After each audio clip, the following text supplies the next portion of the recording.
La guerre ne s'arrête pas au front, elle continue dans la chair des blessés et la précarité de leurs familles. En agissant à Kalemi, le gouvernement affirme que l'abandon n'est plus une option politique. Soucieux de l'amélioration des conditions de vie des militaires et de leurs dépendants, l'un de 3 axes majeurs de son programme, le vice-premier ministre de la Défense nationale et des anciens combattants, Maître Guy Kabombo Modianvita, a promis lors de sa récente visite à Kalemi, chef-lieu de la province du Tanganyika, une assistance sociale en faveur des blessés de guerre et de leurs familles déplacées de Bukavu et de Goma à la suite des récents affrontements. Cette promesse s'est concrétisée par la remise d'une gibecière composée des vivres et de biens non vivriers destinés à répondre aux besoins primaires des bénéficiaires installés au camp marin de Kalemi. Au total, 290 ménages, dont 60 blessés de guerre et plus de 150 veuves, ont bénéficié de cette assistance constituée notamment de sacs de semoule et de riz, des viandes de bœuf, de haricots,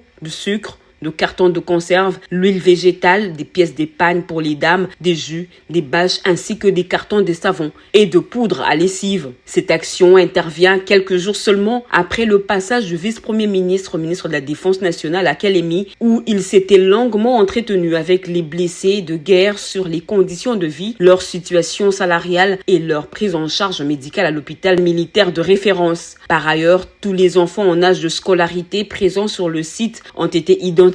et inscrits dans les écoles environnantes, garantissant ainsi la continuité de leur parcours éducatif. Enfin, il convient de souligner que d'autres mesures scolaires durables sont en cours de réflexion, notamment la construction de nouveaux bâtiments modernes afin d'améliorer durablement les conditions d'accueil des familles déplacées de l'Est de la République.